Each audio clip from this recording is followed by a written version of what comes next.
Un petit instant, je fais mon deuil. Vous voulez savoir pourquoi? Vous avez le droit de savoir.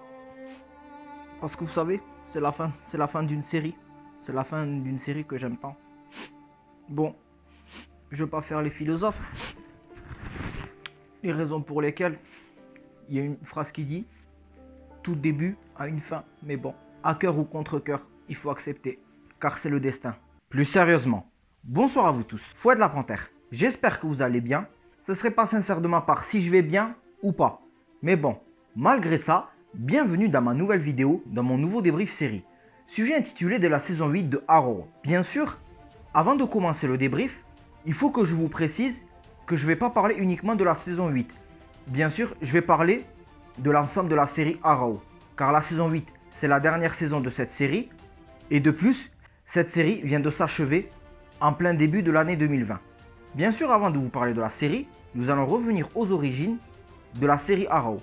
Ouvrons la parenthèse. La série Arrow est une adaptation de DC Comics qui nous met en vedette un playboy milliardaire nommé Oliver Queen qui s'est naufragé sur une île en Chine nommée Lian Yu, et c'est sur cette île qu'il dut apprendre à survivre en développant son habileté à l'arc, et ensuite, quelques années plus tard, dans la ville de Starling City ou dans Star City, il y a des divergences, mais nous allons en parler dans la série car je parle du super-héros en lui-même dans le comics, et bien sûr tout comme Batman, Superman, il veut faire régner l'ordre et la justice dans sa ville.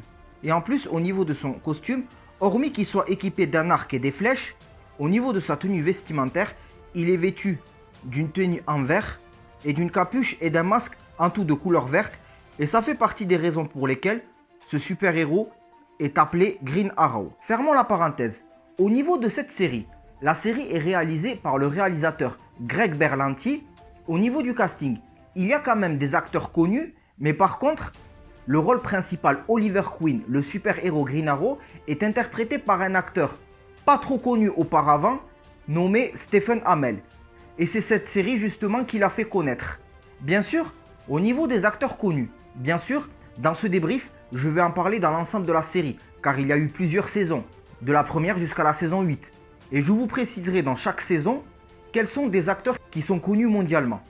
Alors au niveau des acteurs connus, qui sont souvent, que ce soit en personnage principal ou en récurrent ou en personnage secondaire dans toutes les séries, nous avons comme acteur David Ramsey, qui joue dans le rôle du garde du corps de Oliver Queen, qui est John Diggle, et qu'au fil du temps, il deviendra comme super-héros Spartan. Bien sûr, malheureusement, ce n'est pas un héros de l'œuvre originale de DC Comics. C'est un héros original dans cette série.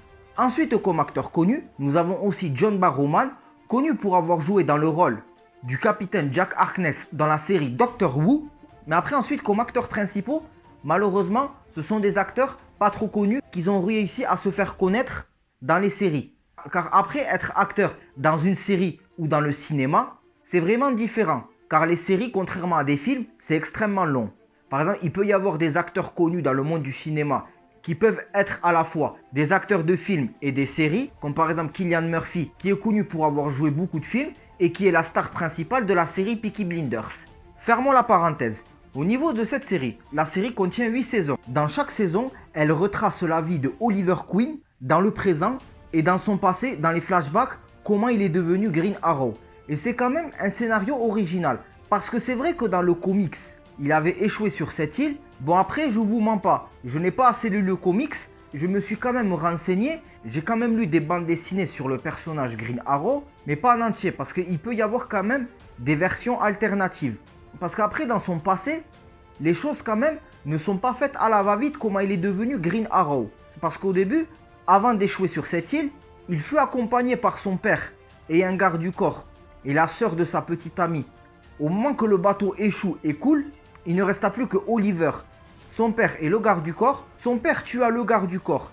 Et avant de se donner la mort, il confie à son fils qu'il a fait du mal à la ville de Starling City et il donne à la liste à son enfant la liste des personnes qui ont trahi cette ville. Et à chaque fois que quand Oliver Queen, et surtout dans la saison 1, Oliver Queen passait à l'acte sous son costume, c'était cette belle réplique qu'il citait avant de lutter contre les criminels. You have failed this city.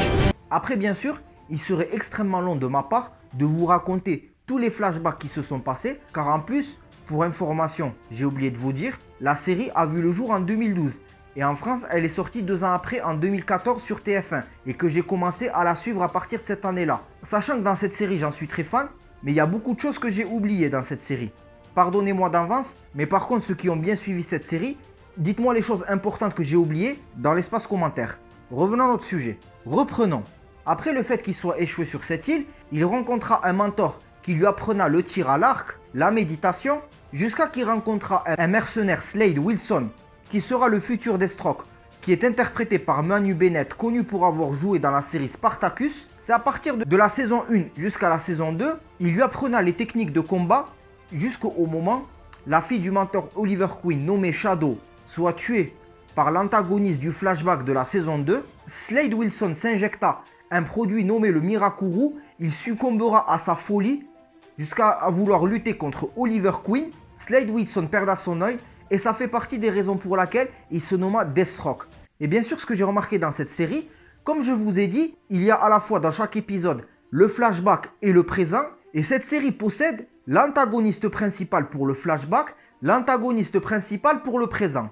Alors bien sûr, au niveau des points négatifs, comme je vous ai dit, le fait que je ne suis pas extrêmement renseigné sur le comics de Green Arrow, sachant qu'il a comme partenaire principal Black Canary, qui se nomme Dina Laurel Drake Lance, alors que pourtant dans la série ce n'est pas le cas. Raison pour lesquelles il y a eu 3 Black Canary dans cette série. La sœur de la petite amie de Oliver Queen, Sarah Lance, qui sera la première Black Canary jusqu'à être tuée par la petite sœur Thea Queen sous l'emprise de son vrai père biologique Malcolm Merlyn, jusqu'à qu'elle fût ramenée à la vie par le puits de Lazare, qui est très connu dans l'univers DC Comics et qui est dans le repère de la Ligue des Assassins pour ressusciter les morts. Elle deviendra par la suite White Canary et une des héroïnes et personnage principal de la série spin-off DC Legend of Tomorrow. Mais par contre, ce qui est le plus important à savoir sur les Black Canary, après celle-là, il y en a 2.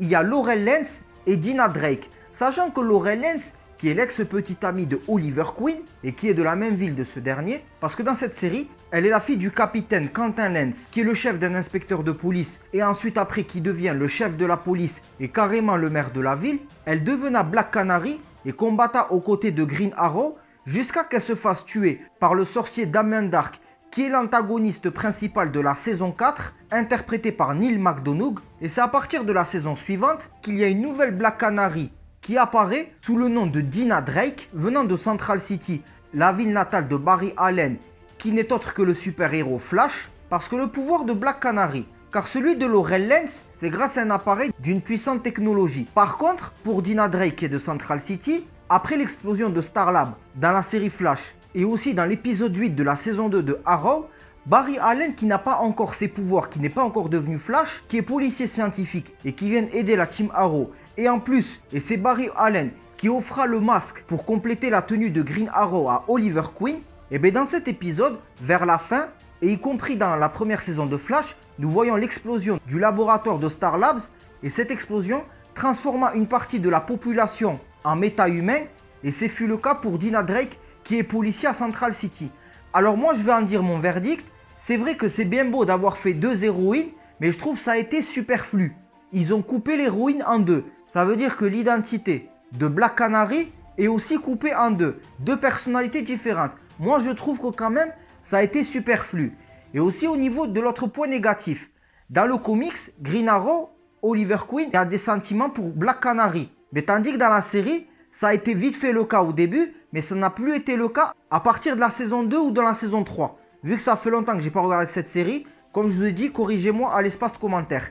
Il s'est mis en couple avec une personnage qui est inexistante dans les comics, Felicity Smoke, qui commande les opérations de la team Arrow à distance dans un souterrain.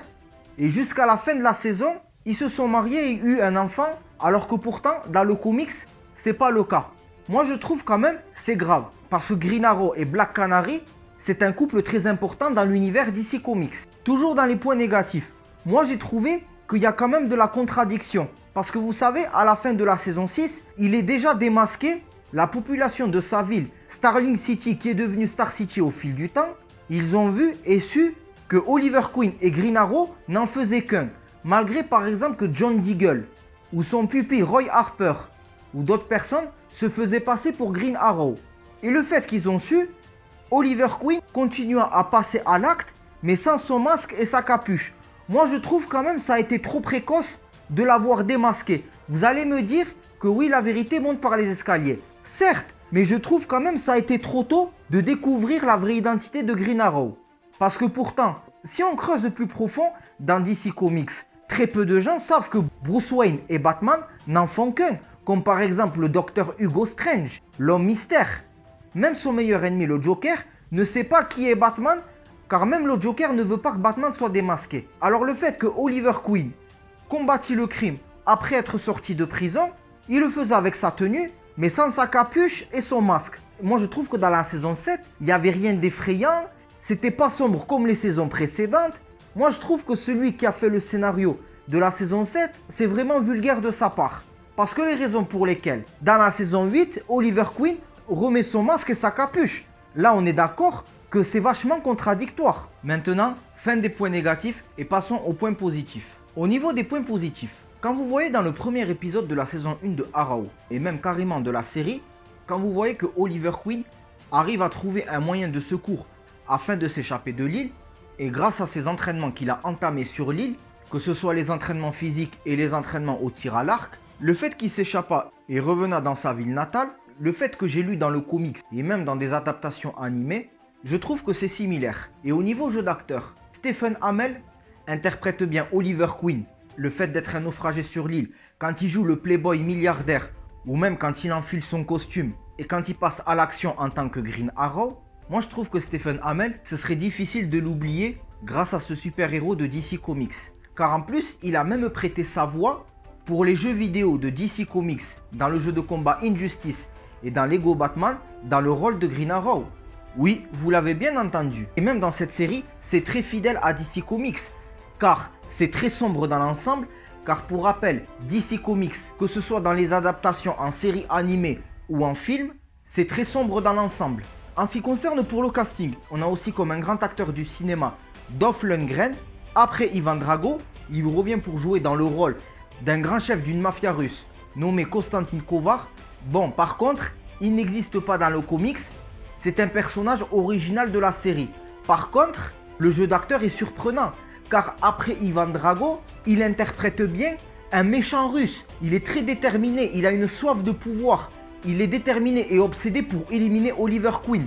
Parce que quand même dans cette série, malgré ils ont mis des personnages qui n'existent pas dans le comics, ça a bien fait vivre la série. Ça a été très bien dans l'ensemble. Que ce soit les personnages principaux, secondaires ou récurrents, le jeu d'acteur, il est extrêmement satisfaisant. Ensuite, dans cette série, on est vraiment gâté. On a droit à plusieurs personnages de l'univers DC Comics. Que ce soit des super-héros, des anti-héros, des super-vilains, comme par exemple la Ligue des Assassins et leur maître Ra's al Ghul. Ces deux filles, Talia al Ghul, une des compagnes de Bruce Wayne qu'ils ont eu comme enfant Damian Wayne qui est le futur Robin, sa deuxième fille Nyssa al Ghul. Mais bon, pour être précis, dans le comics, elle s'appelle uniquement Nyssa, elle ne s'appelle pas Nyssa al Ghul. Mais ce n'est pas aussi grave que ça. Nous avons aussi comme le super vilain Anarchy. Mais par contre, il est moins effrayant. On a Deathstroke, Bron Steiger, interprété par un grand acteur des films d'arts martiaux, Michael J. White. Et en plus, qui avait interprété dans un personnage figurant Gamble, un des chefs de la pègre de Gotham, dans The Dark Knight, le Chevalier Noir, le deuxième film de Batman réalisé par Christopher Nolan. Nous avons aussi l'anti-héros Deadshot. Mais par contre, le Deadshot, contrairement aux comics ou au film Suicide Squad interprété par Will Smith, ce Deadshot, il est moins sombre, il est moins effrayant. Il n'a pas son masque. Certes que les talents de Deadshot sont bien évoqués dans la série Arrow, mais par contre l'anti-héros n'était pas au complet.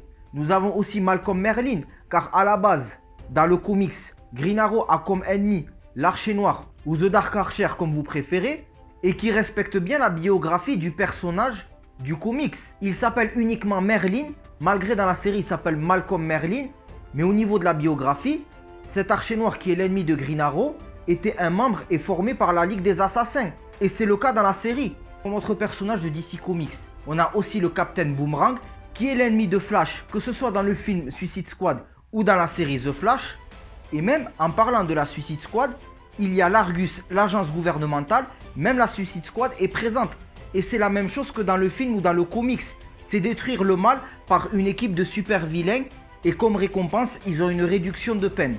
Bruce Wayne et Batman, malgré ils ne sont pas présents, mais ils sont évoqués.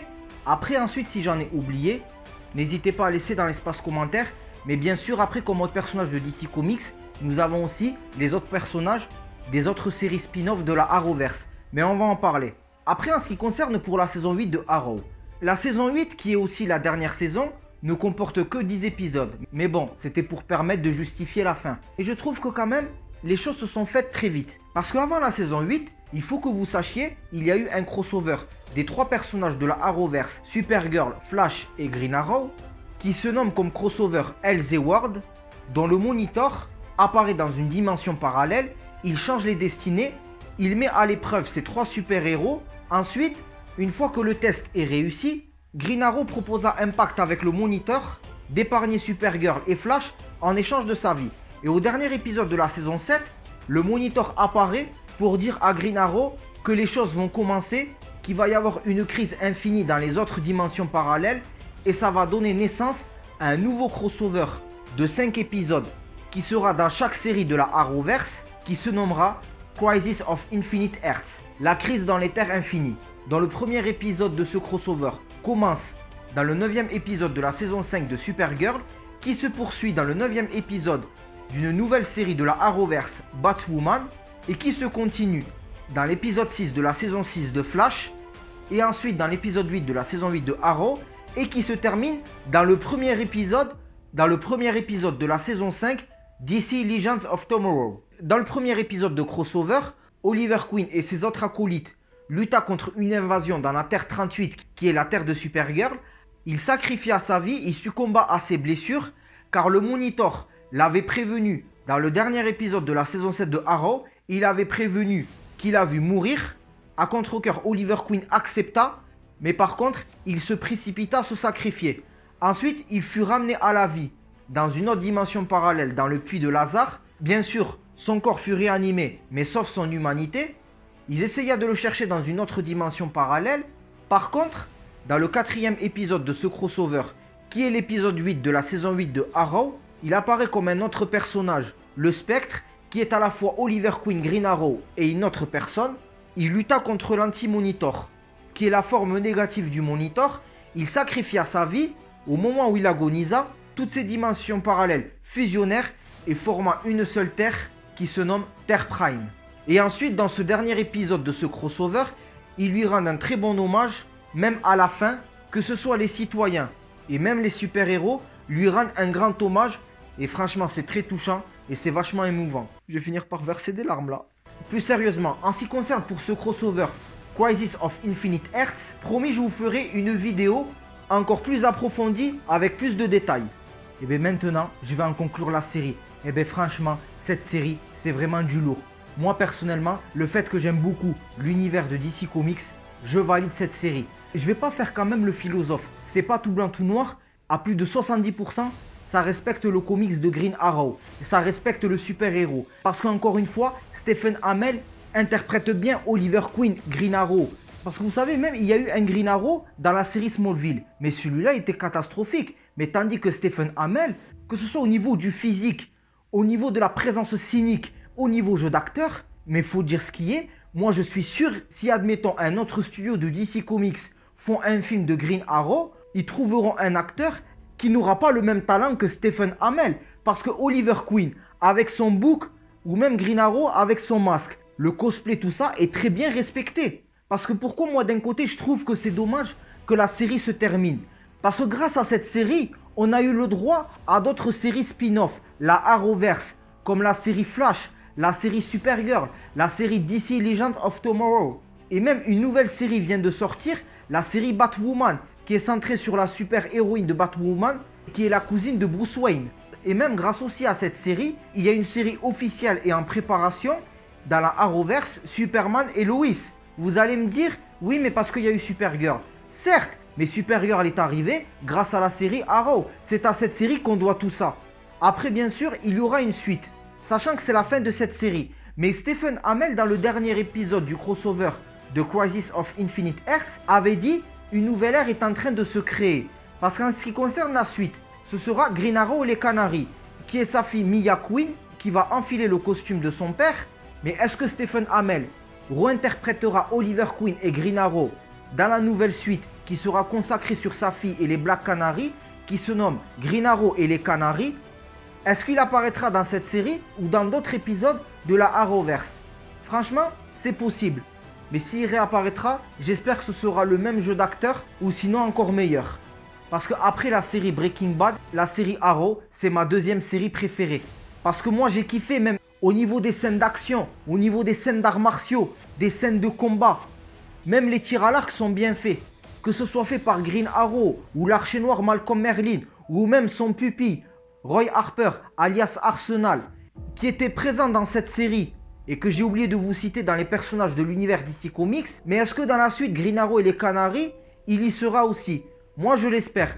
Espérons que cette série suite spin-off ne va pas foirer la série Arrow. En tout cas, je suis pour que Green Arrow apparaisse dans les autres séries de la Arrowverse, mais à condition que le jeu d'acteur reste conservé. Après, promis, je vous ferai une autre vidéo de théorie sur le retour de Stephen Amell en Green Arrow. Thanks for everything, Stephen Amell. You made life Green Arrow.